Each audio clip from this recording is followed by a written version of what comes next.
तो हेलो, आज हम लोग देखेंगे जो ईएनटी में जो नोज वाला टॉपिक है वो हम लोग देखेंगे। तो ईएनटी में नोज वाला जो टॉपिक है उसमें हम लोग सबसे पहले देखे हैं कि साइनोसाइटिस।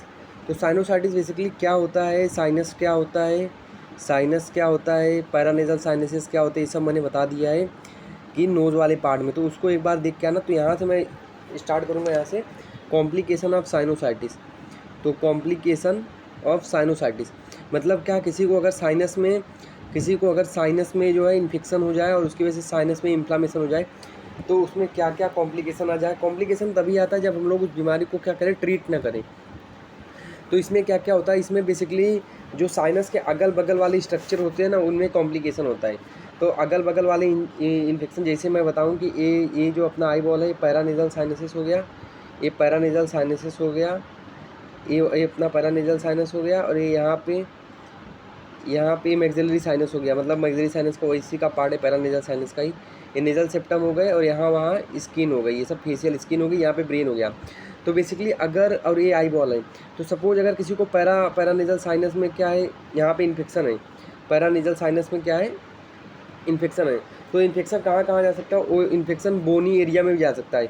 तो अगर बोनी एरिया में इन्फेक्शन होता है तो इसको हम लोग क्या बोलते हैं, इसको हम लोग बोलते हैं ओस्टियोमाइलाइटिस। तो अगर सपोज पैरानेजल साइनस में इन्फेक्शन है, ये मैक्सिलरी बोन में गया, तो ये मैक्सिलरी बोन में क्या करेगा, यहाँ पे इन्फेक्शन कर देगा, तो ओस्टियोमाइलाइटिस इसका हो सकता है। ये फ्रंटल बोन का भी कर सकता है, फ्रंटल बोन जो होता है, फ्रंटल बोन में भी इन्फेक्शन कर सकता है ये फ्रंटल बोन। तो फ्रंटल बोन मतलब फ्रंटल बोन का ऑस्टियोमाइलाइटिस कर सकता है। मैक्सिलरी साइनस मैक्सिलरी बोन का ऑस्टियोमाइलाइटिस कर सकता है, जिसको हम लोग पॉट पफी ट्यूमर हम लोग बोलते हैं, जिसको होता है फ्रंटल बोन में फ्रंटल बोन का ऑस्टियोमाइलाइटिस को हम लोग बोलते हैं पॉट पफी ट्यूमर, जो कि सब पेरियोस्टियल स्वेलिंग होती है बेसिकली, वो सब पेरियोस्टियल स्वेलिंग। ये हो गया, ये हम लोग ने देख लिया।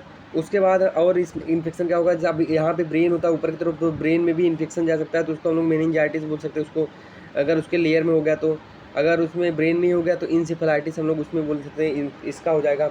और अगर आई में चले गया इन्फेक्शन, तो आई में आई में क्या होगा, रेडनेस होगा, स्वेलिंग होगा, विजन डिक्रीज हो जाएगा, प्रोप्टोसिस होगा वहाँ पे, बल्जिंग ऑफ आई जिसको हम लोग बोलते हैं, आँख बंद हो जाती है इसमें, और ये हो जाता है। उसके बाद बोन में तो ओस्टियोमाइलाइटिस मैंने बता दिया। और यहाँ पे इन्फेक्शन की वजह से भी शॉक हो सकता है, शॉक सिंड्रोम। मतलब क्या हो गया, टॉक्सिक शॉक सिंड्रोम हो सकता है ड्यू टू सेप्सिस। और ये इन्फेक्शन क्या होता है, ब्लड में भी जा सकता है, और यहाँ पे टीथ में भी जा सकता है, टीथ में जो एल्वेलस है यहाँ पे, और उसके थ्रू यहाँ पे भी टीथ में भी जा सकता है। तो टूथ पेन वगैरह ही करेगा, टूथ पेन करेगा, वहाँ पे गम में स्वेलिंग कर सकता है, ये सब वहाँ पे हो सकता है। और क्रोनिक अगर रह गया तो एक होता है म्यूकोसिल। तो म्यूकोसिल, इसको ये म्यूकोसिल करता है। अगर क्रोनिक रह गया तो म्यूकोसिल करेगा। म्यूकोसिल मतलब क्या होता है, बेसिकली जहाँ पे लोकल साइनस है, लोकल साइनस वहाँ पे क्या होगा, म्यूकस में म्यूकस वहाँ पे म्यूकस सिक्रेट होते रहेंगे वहाँ पे, और ये हो गया, मतलब उसकी म्यूकस की थैली बन जाएगी एक टाइप से। ये हो गया। अब हम लोग ट्रीटमेंट में, तो बेसिकली ट्रीटमेंट में सबसे पहले ट्रीटमेंट का पार्ट क्या, कि हम लोग पस ड्रेनेज करेंगे, पस को हम लोग निकालेंगे। उसके बाद हम लोग वहाँ पे जो है बैंडेज करेंगे, सॉरी ड्रेसिंग करेंगे, ड्रेसिंग हम लोग वहाँ पे कर देंगे। तो सिंपल सा काम है, ड्रेसिंग कर देंगे, पस निकालेंगे, पस ड्रेनेज करेंगे। उसके बाद हम लोग उसमें क्या कर सकते हैं, इसके बाद हम लोग लोकल एरिया में ड्रेसिंग करेंगे, जो लोकल एरिया उसमें। और रिमूवल ऑफ डेड बोन, जिसको हम लोग बोलते हैं सिक्वेस्ट्रम। सिक्वेस्ट्रम का मतलब होता है डेड बोन। तो इसको भी हम लोग निकालेंगे, जो कि डेड बोन है अगर ऑस्टियोमाइलाइटिस हुआ है तो। अब एंटीबायोटिक देंगे, एंटीबायोटिक हम लोग इसमें सेपिक्जीन दे सकते हैं, अमोक्सिक्लेव दे सकते हैं, या फिर हम लोग आईवी फॉर्म में सेफ्ट्रैक्सोन दे सकते हैं, जो कि थर्ड जनरेशन सेफेलोस्पोरिन की मेडिसिन है। उसके बाद हम लोग यहाँ पे पेन किलर में जो जीरोडॉल एसपी हम लोग दे सकते हैं, जिसमें एसिक्लोफिनेक्स, सेरोपेप्टाइड्स और पैरासीटामोल होता है। तो ये सब हम लोग इसमें ट्रीटमेंट में हम लोग देते हैं। और ड्यूरेशन ऑफ ट्रीटमेंट कितना रहेगा, 2 to 3 वीक। ये हो गया। तो और ये हम लोग ने देख लिया। अब हम लोग आगे देखते हैं, तो सर्जिकल ट्रीटमेंट में, बेसिकली सर्जिकल ट्रीटमेंट में क्या होगा, पस ड्रेनेज हम लोग कैसे सर्जिकल ट्रीटमेंट, सपोज ये अपना मैक्सिलरी साइनस होता है, हम लोग क्या करेंगे, एक ट्यूब इंसर्ट कर देते हैं, इस ट्यूब इंसर्ट कर सकते हैं, ट्यूब इंसर्ट कर देते हैं अंदर की तरफ होल बना के, और हम लोग क्या करते हैं, साइनस तक पहुँचते हैं, यहाँ पे हड्डी में होल बना के, और हम लोग क्या करते हैं, यहाँ पे पस को निकाल लेते हैं। तो उसको हम लोग बोलते हैं ड्रेनेज कर लिया पस का हिसाब। ये हम लोग ने देख लिया। अब हम लोग दूसरा पार्ट देखते हैं, एक टॉपिक होता है म्यूकर माइकोसिस। यार म्यूकर माइकोसिस क्या होता है, बेसिकली ये फंगल इन्फेक्शन होता है, बहुत बार आया भी है, फंगल इन्फेक्शन होता है ये म्यूकर माइकोसिस क्या होता है बेसिकली स्पोर, ये Mucor mycosis basically fungal infection होता है। इसके स्पोर जो होते हैं ना जर्मिनेट करते हैं और जाते हैं ब्लड वेसल में, और ब्लड वेसल में थ्रोम्बोसिस करते हैं। थ्रोम्बोसिस का मतलब वहाँ पे गांठ वो बदलाते हैं, क्लोट बनाते हैं, थक्का बनाते हैं। तो उससे वैसे क्या होता है बेसिकली, अब क्लोट बन जाएगा तो इस्चीमिया हो जाता है, और इस्चीमिया से क्या होगा बेसिकली नेक्रोसिस हो जाएगा वहाँ पे, necrosis in the sense cell death हो जाएगा। और एक कभी कभी एक्टिव इन्वेसिव म्यूकर माइकोसिस हो सकता है, मतलब आर पार, मतलब एक छेद, मतलब साइनस और फिस्टुला भी फॉर्म कर देते हैं। ये हो गया। अब इसका हम लोग ट्रीटमेंट देखते हैं, हम लोग इसका ट्रीटमेंट देखते हैं। तो जब ब्लैक कलर का रहेगा तो नेक्रोसिस रहेगा और ब्लैक कलरिंग हो जाती है वहाँ पे। तो यहाँ पर ट्रीटमेंट बेसिकली एम्फोटेरिसिन बी जो है एंटी फंगल मेडिसिन है, हम लोग वो देते हैं बेसिकली म्यूकर माइकोसिस में। ये हो गया। अब दूसरा टॉपिक की तरफ हम लोग चलते हैं। तो दूसरा टॉपिक है अपना नेज़ल पोलिप। तो यार सिंपल बात है, नेज़ल पोलिप क्या होता है? सबसे पहले नेज़ल पोलिप क्या होता है? नेज़ल पोलिप का मतलब क्या होता है? जो बेसिकली म्यूकस, जो यहाँ पे बेसिकली क्या होता है, prolapse of mucus lining of sinus. तो यहाँ पे prolapse of mucus lining of sinus, ये हो गया। तो यहाँ पे म्यूकस लाइनिंग होती है, जो म्यूकस की लाइनिंग होती है उसका क्या होता है, वो प्रोलैप्स हो जाता है। मतलब बेसिकली क्या होगा, एपिथेलियल जो कि म्यूकस लाइनिंग होती है उसका प्रोलैप्स हो जाता है। तो prolapse of mucus lining of the sinus. अब बेसिकली इसके दो टाइप होता है, एक होता है नेज़ल पोलिप के दो टाइप होते हैं। इसके एक टाइप होता है एंट्रोकोनल, और एक होता है एथेमॉइडल और एंट्रोकोनल। देखो जो एंट्रोकोनल है ना, वो पहली बात तो यूनिलेटरल होता है, और दूसरी बात क्या होता है, एक सिंगल होता है। और एक क्या होता है, बाईलेटरल होता है, मतलब दोनों नोज में होगा। और एक क्या होगा बेसिकली मल्टीपल होते हैं, ये मल्टीपल पोलिप होते हैं, मतलब मल्टीपल म्यूकस लाइनिंग के प्रोलैप्स यहाँ पे दिखते हैं अपने को। तो यहाँ पे कोई पूछेगा तो ये बता देना, यहाँ पे हाइपरट्रॉफी हो जाती है किसकी, एपिथेलियल की, जो कि वही म्यूकस लाइनिंग, जैसे ये क्या हो गया, ये अपने म्यूकस लाइनिंग जो एपिथेलियल है, ये क्या हो गई, ये प्रोलैप्स हो गई। तो देखिए ये प्रोलैप्स हो गई है, ऐसा हो जाता है। इसी को हम लोग क्या बोलते हैं, पोलिप बोलते हैं। अब साइट ऑफ लोकेशन, तो इसका साइट ऑफ लोकेशन बेसिकली मतलब सबसे पहले ये कहाँ पे स्टार्ट हो जाता है बेसिकली, मेनली अगर बताऊँ तो सबसे पहले यहाँ पे ना मैक्सिलरी साइनस से स्टार्ट होता है, यहाँ पे उसकी ओपनिंग होती है, वहाँ उसका प्रोलैप्स चालू हो जाता है। देन ये ग्रो करता है टूवर्ड्स द कॉना। अब यार कॉना क्या है, कॉना वो वाला पार्ट है जहाँ पे नोज़ जो होता है, नोज़ जो कि कहाँ पे खुलता है, फेरिंग्स में, मतलब नेज़ोफेरिंग्स में खुलता है। नोज़ जो खुलता है, जो ओपनिंग होती है, मतलब क्या होता है कि यहाँ पे अगर मैं बताऊँ, यहाँ पे तो यहाँ पे अपने को पता होता है ये ओरोफेरिंग्स है, नेज़ोफेरिंग्स है, और ये अपना लरिंजियोफेरिंग्स है। तो बेसिकली यहाँ पे जब ये यहाँ पे क्या होता है, यहाँ पे अगर मैं बता दूँ, यहाँ पे जैसे ओरल कैविटी हो गई, और यहाँ पे हार्ड प्लेट, सॉफ्ट प्लेट, और अपना क्या हो गया बेसिकली, एक टंग हो गया, टीथ हो गया। तो बेसिकली ये जितना नेज़ोफेरिंग्स है, यहाँ पे एक ओपनिंग होती है, इसके थ्रू एक खुलता है, कहाँ पे, ये नेज़ोफेरिंग्स में। तो इसी को हम लोग क्या बोलते हैं बेसिकली, कॉना बोलते हैं, इसी को हम लोग कॉना बोलते हैं। तो ये कॉना, तो मतलब एक ग्रो करता है नेज़ल से, फिर जाएगा कॉना में, फिर जाके नेज़ोफेरिंग्स वगैरह को भी इन्वॉल्व कर लेता है। तो हम लोग अभी आगे देखते हैं इसको, हम लोग इसको देखते हैं। तो सबसे पहले मैं बता दूँ, ये हम लोग ने देख लिया। तो इसका पोलिप का मैंने बता दिया, सबसे पहले नेज़ल पॉड को इन्वॉल्व करेगा, नेज़ल पॉड को, और कॉनल पॉड को इन्वॉल्व कर लेता है ऐसा करके। तो ये पोलिप हो गया। तो एंट्रल पोलिप, नेज़ल पोलिप और कॉनल पार्ट, नेज़ल पार्ट, ये हम लोग ने देख लिया। अब एज ग्रुप, तो बंदे में एज ग्रुप क्या होगा, तो एज ग्रुप सबसे पहले यंगर एज ग्रुप में ज़्यादा कॉमन है, मेल में ज़्यादा कॉमन है फीमेल से। और एलर्जिक इसमें सबसे ज़्यादा इंपॉर्टेंट फैक्टर है। और यूनिलेटरल होता है बेसिकली, ये ज़्यादातर यूनिलेटरल, तो यंग में होता है, ये मेल में ज़्यादा इन्वॉल्व होता है, एलर्जिक वाले में कॉमन होता है, एलर्जी के इंपॉर्टेंट फैक्टर इसका। और क्या, यूनिलेटरल होता है। और ये बेसिकली जो होता है कॉना के बेसिकली एंटीरियरली नहीं जाता, कॉना के हमेशा पोस्टेरियरली जाता है। तो कभी कभी क्या होता है, ये बाईलेटरली भी इन्वॉल्व कर लेता है। तो ये वाली चीज़ इंपॉर्टेंट है, यहाँ पे बाईलेटरली भी हो जाता है कभी कभी। अब यार इसके सिम्टम में आए, तो सिम्टम में सबसे पहले ये तो एकदम आसान है, सिम्टम क्या क्या हो सकते हैं। अब कभी भी सपोज ये क्या हो गया, ये सपोज ये सेप्टा है, अपना सेप्टा है। तो यहाँ पे सपोज एक क्या पोलिप बना है, तो ये सपोज ये तो कोंका है अपना, और सपोज यहाँ से एक बड़ा पोलिप निकल गया है, और ये बन गया मेरा मैक्सिलरी साइनस। तो मैक्सिलरी बोन और इस साइनस में, मैक्सिलरी साइनस में जो छेद है, और ये ओपनिंग है, तो ये पोलिप सबसे पहले यहाँ पे ग्रो करेगा, फिर जाएगा कोना की तरफ।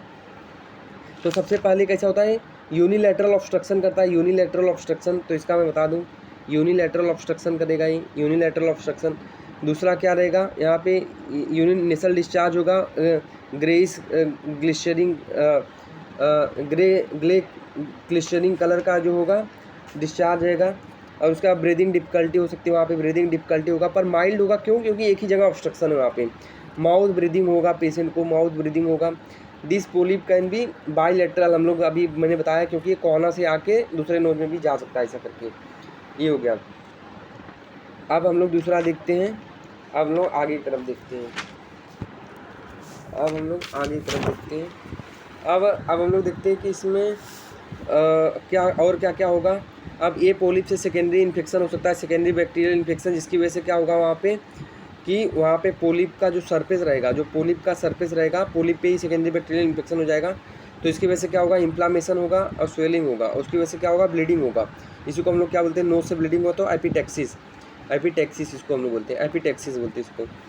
देन इसके बाद हम लोग बात करें तो यहाँ पे पेन प्रेशर होगा, ओवर चीक एरिया में पेन है, प्रेशर होगा, हेडक होगा, हियरिंग लॉस हो सकता है। हियरिंग लॉस क्यों होगा, क्योंकि जब वो कोना से जाएगा ना, कोना से तो नेजोफेरिंक्स को इन्वॉल्व करेगा, और वहाँ से अपने को पता है यूस्टेशियन ट्यूब जो होती है मिडल ईयर से कनेक्टेड होती है, तो वहाँ पे हियरिंग लॉस हो सकता है ड्यू टू प्रेशर डिफरेंट की वजह से। ये हो गया। अब हम लोग ये हम लोग ने देख लिया, अब ये हो गया। अब हम लोग देखते हैं सबसे पहले, अब दूसरा वाला इसका अब हम लोग देखते हैं कि हम लोग इन्वेस्टिगेशन क्या क्या कराएंगे। तो याद रखना, सबसे पहले पोलिप जो होता है बेसिकली ग्रे ग्लिशरिंग कलर का होता है, सॉफ्ट ऑन टच होता है, ब्लीड एब्सेंट होता है, इसमें पेन इसमें नहीं होता उतना। पेन अगर हम लोग उसको टच करेंगे तो डिक्रीज होता है, पर यही सब टर्बिनेट में क्या होता है, ये अलग अलग। टर्बिनेट में पिंक कलर होता है, हार्ड ऑन टच होता है, ब्लीड ऑन प्रेजेंट होता है, सेंसिटिव टू पेन होता है। ये सेंसिटिव इन द सेंस मतलब अगर उसको टच कर दिया तो पेन होगा टर्बिनेट को, पर पोलिप में नहीं होता। अब हम लोग इसमें क्या कर इन्वेस्टिगेशन करेंगे, तो सबसे पहले राइनोस्कोपी करेंगे। तो हम लोग सबसे पहले देखेंगे अंदर जाके, उसके बाद हम लोग क्या करेंगे, राइनोस्कोपी हम लोग कर देंगे। उसके बाद राइनोस्कोपी से पता लग जाता है बेसिकली ज़्यादातर केस में। और हम लोग इसमें सीटी एमआरआई या फिर एक्सरे ये हम लोग कर सकते हैं। तो हम लोग बेसिकली सीटी कर देते हैं। सीटी हम लोग पैरानेजल साइनसिस का हम लोग क्या लिख देंगे, सीटी। तो सबसे पहले लिख देने का सीटी ऑफ पैरानेजल साइनसिस। और उसके बाद इन्वेस्टिगेशन में एलर्जिक रिएक्शन है तो हम लोग को स्किन प्रिक टेस्ट हम लोग करते हैं, एलर्जी किससे है उसको। दूसरी बात हम लोग इसमें क्या करते हैं, तो दूसरी बात हम लोग इसमें इओसिनोफिल काउंट दे सकते हैं, IgE लेवल हम लोग देखते हैं। तो बेसिकली स्किन प्रिक टेस्ट तो मेन है, ये तो अपने बच्चे हैं IgE और CBC वगैरह, ये हम लोग ने देख लिया। तो डायग्नोस्टिक बेसिकली नेजल एंडोस्कोपी से हम लोग को बल जाता है। उसके बाद अगर इन्फेक्शन है तो कल्चर और सेंसिटिव टेस्ट हम लोग कराते हैं कि कल्चर मतलब कौन सा बैक्टीरिया है उसमें, और सेंसिटिव मतलब कौन से एंटीबायोटिक से उसको किल करे, बैक्टीरिया मरेगा। ये हम लोग ने देख लिया। अब ट्रीटमेंट बेसिकली एलर्जिक रिएक्शन है तो इसमें हम लोग स्टेरॉइड देते हैं, डिफ्लाइजाकॉट। तो यार स्टेरॉइड देने का भी तरीका होता है। हम लोग सबसे पहले डोज, सपोज अगर इसको मैंने 10 mg चालू किया, फिर इसको 5 mg पिलाऊंगा, फिर 2.5 mg पिलाऊंगा, फिर धीरे धीरे करके उसको बंद कर दूंगा। नहीं तो अगर एक ही साथ हम लोग एक ही डोज पे 1 महीना चलाएंगे तो उसको क्या हो जाएगा बेसिकली, वहाँ पे जहाँ से सिक्रीट होता है अपना steroid hormone, corticosteroid hormone adrenal, तो उसका क्या हो जाएगा बेसिकली, उसका हाइपोप्लेजिया हो जाएगा, ये हो जाएगा। ये हम लोग क्यू एक्सिस फेलियर इसको हम लोग बोलते हैं। अब हम लोग आगे आते हैं, तो बेसिकली ये हम लोग ने देख लिया। अब देखो, अब ये होता है इथेमॉइडल साइनस। इथेमॉइडल साइनस में हर चीज़ सेम होती है। तो बेसिकली इथेमॉइडल साइनस तो मल्टीपल होता है और बायलेटरल इन्वॉल्वमेंट होता है। और क्या होता है बेसिकली, ये प्रेजेंट करता है basically 40 to 50 year age group में ज़्यादा कॉमन है, 40 to 50 ईयर एज ग्रुप में ज़्यादा कॉमन है। अब इसका कॉज क्या होता है, इसमें किस में ज़्यादा होता है, तो ये 4A याद रखने का, 4A।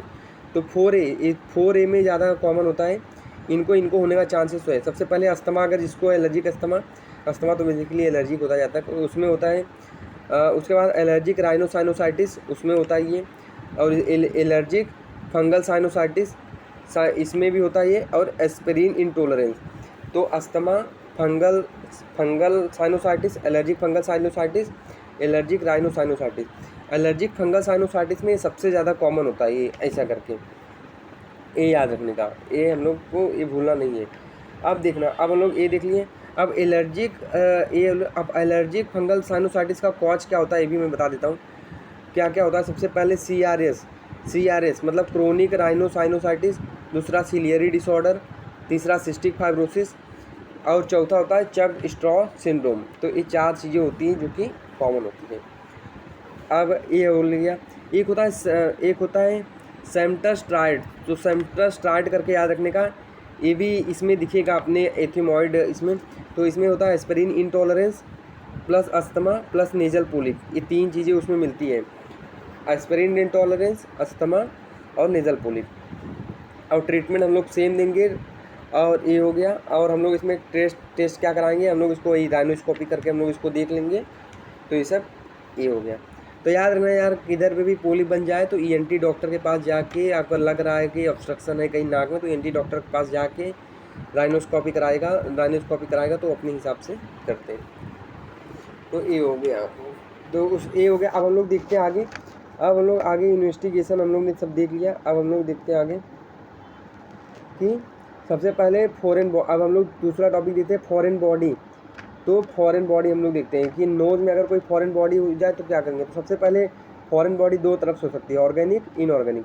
तो यार ऑर्गेनिक जैसे पीनट हो गया, जैसे मूंगफली का दाना हो गया, तो ये क्या कराएगा बेसिकली। अब ये जो, और इनऑर्गेनिक मतलब प्लास्टिक बॉल हो गया, तो यहाँ पे स्वेलिंग और इन्फ्लामेशन नहीं होता। क्यों? क्योंकि इनऑर्गेनिक है। पर ऑर्गेनिक में क्या होता है, वहाँ पे मटेरियल डिपोजिशन होने लगते हैं, तो वहाँ पे डिपोजिशन होगा मटेरियल का, वहाँ पे इन्फ्लामेशन होगा, स्वेलिंग होगा। तो ये ज़्यादा दिक्कत कौन देता है, ऑर्गेनिक वाला। क्लिनिकल फीचर्स में सबसे पहले यहाँ पे क्या होगा, यूनिलेटरल फॉल स्मेलिंग होती है, नेसल डिस्चार्ज होता है इसमें, और हम लोग को अगर पता चल जाता है कि वेल नोन इसमें गया है तो हम लोग तुरंत फॉरेन बॉडी निकाल लेते हैं। ये हो गया। और यूनिलेटरल फॉल स्मेलिंग होती है और वहाँ पे डिस्चार्ज होता है, कभी कभी ब्लड भी आता है। तो हम लोग ट्रीटमेंट क्या करते हैं उसमें, सिंपल है, एक प्रोब लेते हैं, एक प्रोब को हम लोग क्या करते हैं, डाल देते हैं। तो सपोज ये नोज में गया हुआ है तो अंदर की तरफ जाते हैं, प्रोब से ये दाने को ऐसे फंसा देंगे। याद रखना, इसको इधर पे टच नहीं कर देना, नहीं तो ब्लीडिंग भी हो सकती है वहाँ पे। तो ये प्रोब को हम लोग को ऐसा फंसा के नीचे की तरफ लॉन्च करके यहाँ पे नीचे की तरफ लेके आने का इसको। अब एक दूसरा होता है राइनोलिथ। तो राइनोलिथ मतलब क्या हो गया, कोई भी फॉरेन बॉडी जो है क्रोनिक रही नेजल कैविटी में, तो क्या होगा, वो स्टोन बना के मैग्नीशियम और कैल्शियम सॉल्ट के स्टोन बना लेती है। तो इसका जो ट्रीटमेंट होगा अंडर द एनेस्थीसिया होगा। क्यों? क्योंकि नॉर्मली हम लोग इसमें अगर ऐसे ही टच करके निकाल देंगे तो उसको ब्लीडिंग बहुत ज़्यादा होगी, ये हो सकता है। तो इसी के लिए अंडर द एनेस्थीसिया करना पड़ता है और टुकड़ों टुकड़ों में स्टोन निकलता है। अब दूसरा हम लोग टॉपिक ले रहे हैं CSF राइनोरिया। तो CSF राइनोरिया का मतलब क्या होता है कि बेसिकली CSF का निकलना कहाँ से, नोज से।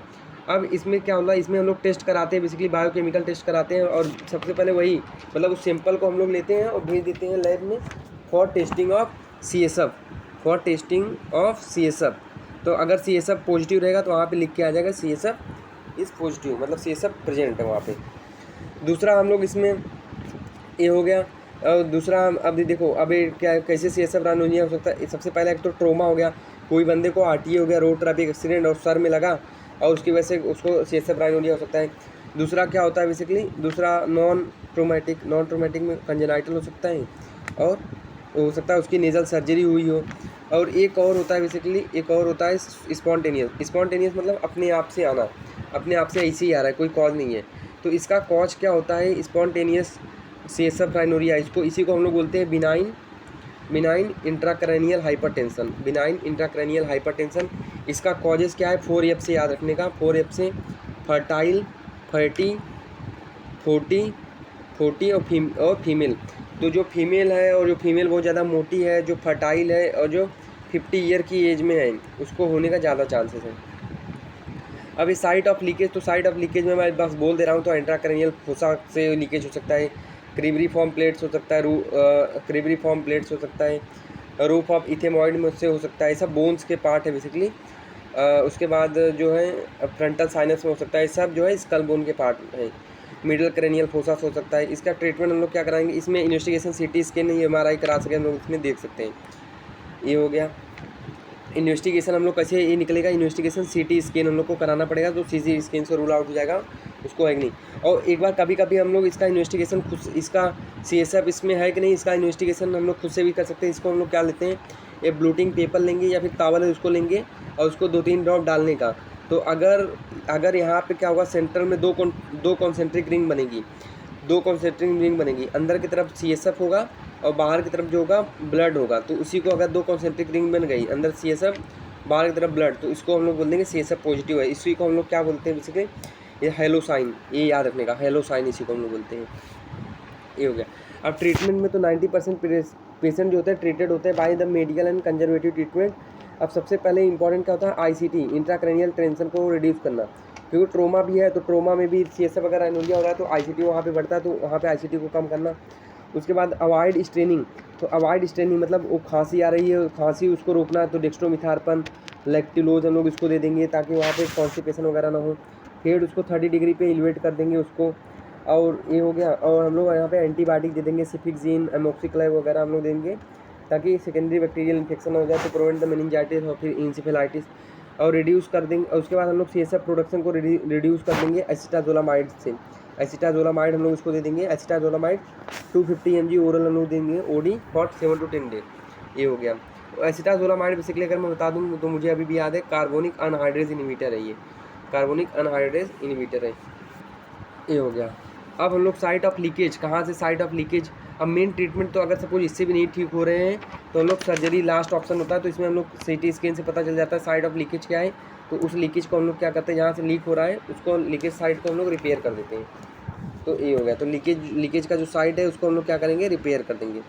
सपोज क्रिबिफॉर्म प्लेट से हो रहा है तो उसको हम लोग क्या करेंगे, रिपेयर कर देंगे। अब हम लोग नोज और पैरानेजल साइनसिस में सबसे पहले एक बार हम लोग देखते हैं नियोप्लेजिया। तो यार इसमें बिनाइन और मैलिग्नेंट, तो बिनाइन और मैलिग्नेंट क्या क्या होता है यार, इसमें बताने की कोई ज़रूरत ही नहीं है, तो जैसे मैं बता ही देता हूँ। तो नियोप्लेजिया है, सपोज नियोप्लेजिया, तो नियोप्लेजिया एक बिनाइन हो सकता है, मैलिग्नेंट हो सकता है। बिनाइन में क्या क्या होगा, सबसे पहले लोकलाइज होगा, कैप्सुलेटेड होगा, और रेगुलर स्मूथ होगा, स्लो ग्रोविंग होगा, नॉन मूवेबल होगा, नॉन नेक्रोसिस होगा, नो ब्लीडिंग वहाँ पे होगा। और यही सब इसमें क्या होगा, मैलिग्नेंसी पॉजिटिव होगा, फास्ट ग्रो होगा, नॉन कैप्सुलेटेड होगा, इरेगुलर होगा, हार्ड होगा, नेक्रोसिस हो सकता है, ब्लीडिंग हो सकता है। मेटास्टेटिस यहाँ पे होगा, यहाँ पे मेटास्टेटिस नहीं होगा। अब यहाँ पे हम लोग एक बीमारी देखते हैं, जैसे बिनाइन ट्यूमर हो गया, तो बिनाइन जैसे पेपिलोमा हो गया, लाइपोमा हो गया नोज में। मैलिग्नेंट में जैसे लाइपोसार्कोमा हो गया, हिमनजियोमा हो गया, लिम्फेंजियोमा हो गया, लिम्फेंजियोमा हो गया। उसके बाद कनेक्टिव टिश्यू में जैसे एपिथेलियल सेल का कैंसर हो गया, टिश्यू सार्कोमा हो गया, ये हो गया। तो अब हम लोग देखते हैं आगे की तरफ। तो राइनोफार्मा करके है एक, राइनोफार्मा नोज का जो स्किन ट्यूमर होता है, वो नोज का स्किन ट्यूमर हो जाता है यहाँ पे, तो इसको हम लोग बोलते हैं राइनोफार्मा। अब ये बेसिकली मेन में ज़्यादा कॉमन होता है, मिडल एज में ज़्यादा कॉमन होता है। इसका बेसिकली क्या होता है, सुपरफिशियल हम लोग देखेंगे तो पिंक होता है, इस देखने में कैसा होता है, पिंक होता है, लोबुलेटेड होता है, सुपरफिशियल वस्कुलर डायलेटेशन होता है, ब्लड वेसल का डायलेटेशन होता है। तो इसको एक बार आप देख लेने का इमेज में, राइनोफार्मा क्या होता है, कैसा दिखता है। और मेडिकल मैनेजमेंट में हम लोग यहाँ पे टेट्रासाइक्लिन देते हैं 250 mg और 50 mg हम लोग इसको देते हैं।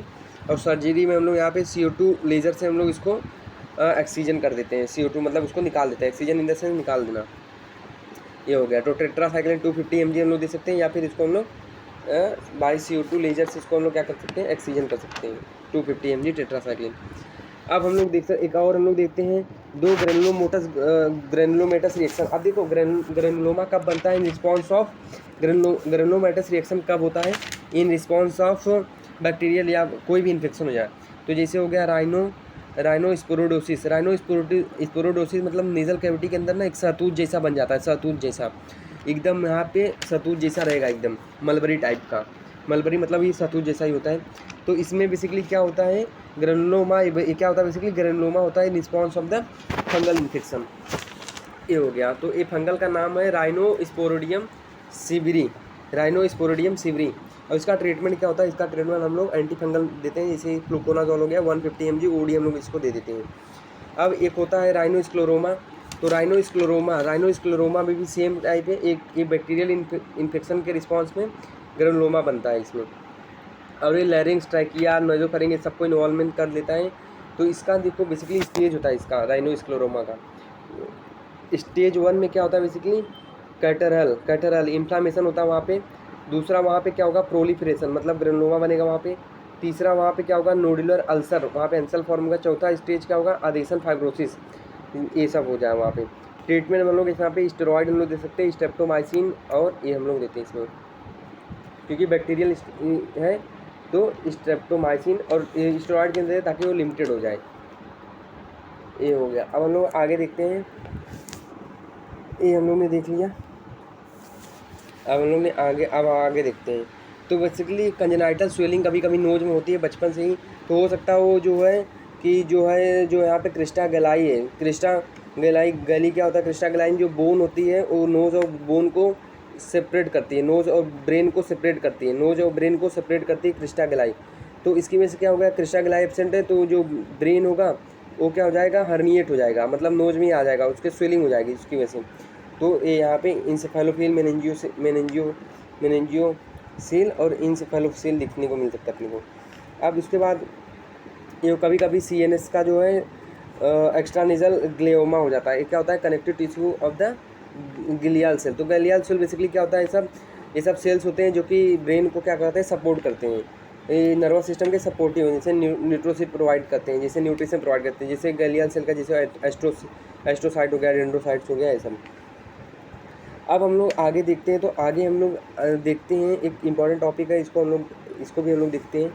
तो जुवेनाइल नेजोफेरेंजियल एंजियोफाइब्रोमा। तो इसको सिंपल है, जुवेनाइल मतलब एडल्ट सेल्स में होगा लेस देन 18 ईयर, नेजोफेरेंजियल मतलब नेजोफेरेंस को नाक के पीछे रहेगा ये, और एंजियोफाइब्रोमा मतलब एंजियो मतलब ब्लड वेसल और फाइब्रोमा मतलब फाइब्रस टिश्यू, तो इसका ट्यूमर हो जाता है। तो इसका बेसिकली डेफिनेशन क्या होगा, it is benign tumour in adult cells in adult cells male in nasopharynx. तो नेजोफेरिंग्स में होता है बेसिकली ये, और बेसिकली एक्सक्लूसिव किस में होता है, मेल में होता है 10 to 20 ईयर, मतलब second decade of the life में होता है। साइट ऑफ ओरिजिन इसका क्या होता है बेसिकली, इसका साइट ऑफ ओरिजिन बताऊँ तो ये होता है अपना, इसमें ये क्या बोलते हैं, इसका मैंने क्या पढ़ा था, हाँ, स्पेलेटिन फोरामेन। तो ये जो स्पेलेटिन फोरामेन होता है बेसिकली बहुत ही सिंपल, स्पेलेटिन फोरामेन कहाँ पे होता है, तो ये बेसिकली जो होता है, जो टर्मिनेट होता है उसके अंदर ही होता है स्पेलेटिन फोरामेन। ये हो गया। अब ये तो मैंने देख लिया, और ये दिखेगा कैसा है, इसमें स्मूथ दिखता है और पिंकिश स्ट्रक्चर होता है, लोबुलेटेड होता है, स्मूथ पिंकिश स्ट्रक्चर और लोबुलेटेड होता है। ये हो गया। तो नाक में दिखेगा एकदम स्मूथ दिखेगा, पिंकिश स्ट्रक्चर होता है, लोबुलेटेड होता है। अब जो JNA है, जुवेनाइल नेजोफेरेंजियल एंजियोफाइब्रोमा, ये बेसिकली क्या होता है, इसमें एक मसल लेयर क्या होती है, एब्सेंट होती है। तो इसमें एब्सेंट होती है इस ट्यूमर में, तो इसकी वजह से क्या होता है, मसल कॉन्ट्रैक्शन नहीं होता। इसकी वजह से क्या होगा, ब्लीडिंग थोड़ा सा भी टच करेंगे, क्योंकि कॉन्ट्रैक्शन नहीं होगा तो थोड़ा सा भी टच करेंगे ब्लड वेसल, तो वहाँ पे ब्लीडिंग हो जाती है ये दो, और वहाँ पे बहुत ज़्यादा ब्लीडिंग होती है। और क्लिनिकल सिम्टम अगर हम लोग देखते हैं, तो अब ये जो एक कहाँ ट्यूमर जा सकता है, ये ध्यान रखने का, ट्यूमर कहाँ जा सकता है, ट्यूमर कहीं भी जा सकता है। ये ट्यूमर बेसिकली क्या करेगा, मैक्सिलरी साइनस को दबाता है। तो मैं ये क्या करता है बेसिकली, अगर मैं बताऊँ तो ये जैसे मैक्सिलरी साइनस हो गया, और ये अपना मैक्सिलरी साइनस हो गया, नेजल सेप्टा हो गया, और स्फेनॉइड साइनस हो गया। तो ये ट्यूमर यहाँ पे स्पेलेटिन फोरामेन होता है। तो यहाँ से जब ये ओरिजिनेट करता है तो ऊपर की तरफ चढ़ता है, तो मैक्सिलरी साइनस को दबाता है। तो ये क्या होगा, एंटीरियर बोविंग हो जाती है और posterior of the wall of the maxillary sinus, जिसको इसी को हम लोग क्या बोलते हैं बेसिकली, हॉलमैन मिलर साइन। तो इस CT स्कैन में दिख जाएगा, CT स्कैन में इसको अपने को मिल जाएगा। ये हो गया। तो हम लोग यहाँ पे इन्वेस्टिगेशन में हम लोग क्या करना है, वही CT scan, contrast nose and paranasal sinuses, CT contrast nose and paranasal sinuses, ये करा लेने का है हम लोग को। और बायोप्सी याद रखना, इसको हम लोग अवॉइड करते हैं क्योंकि इसमें ब्लीडिंग बहुत ज़्यादा हो जाती है, तो बायोप्सी अवॉइड कर सकते हैं इसमें हम लोग। बायोप्सी कभी करना ही नहीं इसमें, never do biopsy in this case. CT scan सबसे पहले कोई भी केस आएगा तो कभी भी बायोप्सी नहीं कराना चाहिए, क्योंकि कभी कभी ऐसे ट्यूमर होते हैं जो कि ब्लीडिंग बहुत ज़्यादा करा देते हैं। ये हो गया। अब हम लोग ऑलवेज यहाँ पे सर्जिकल ट्रीटमेंट रहेगा हम लोग का, और उसमें वहाँ क्लिनिकल प्रेजेंटेशन में यहाँ पे नेजल सिम्टम अपने को दिख सकते हैं, वहाँ पे एपिटेक्सिस हो गया, ऑब्स्ट्रक्शन बन सकता है, पैरानेजल साइनसिस में भी सिम्टम आ जाएंगे वहाँ पे, होलमैन साइन अभी मैंने बता दिया वहाँ पे, और वाइटल सिम्टम वहाँ पे धुंधला दिखाई देना, प्रोप्टोसिस, ईयर में ईओस्थीसियन ट्यूब का ब्लॉकेज वगैरह हो सकता है, वाइज चेंजेस हो सकते हैं, चीक स्वेलिंग हो सकती है। तो ये सब अपने को देखने को मिल सकते हैं। तो this is all about the nose and paranasal sinus. मतलब यहाँ पे मैंने नोज का ऑलमोस्ट ट्राई किया है हर टॉपिक कवर करने का। याद रखना मैंने पोलिप में बताया नहीं, पोलिप में जब ये एलर्जिक होती है तो यहाँ पे, या फिर कभी कभी इसमें तो फ्लूटिकाजॉन स्प्रे होता है, इसको हम लोग पेशेंट को डालने के लिए बोलते हैं। तो यहाँ पे कभी कभी सर्जिकली निकल जाता है, तो यहाँ पे पोलीपेक्टोमी हो जाती है, मतलब मेडिसिन से वो निकल जाता है ऐसा करके। ये हो गया। कोई भी एलर्जिक केस है नोज का, तो उसमें फ्लूटिकाजॉन स्प्रे सेफ होता है। पर याद रखना, ये 15 से 20 से दिन 1 महीने से ज़्यादा तो इसको देना नहीं है। तो this is all about the nose.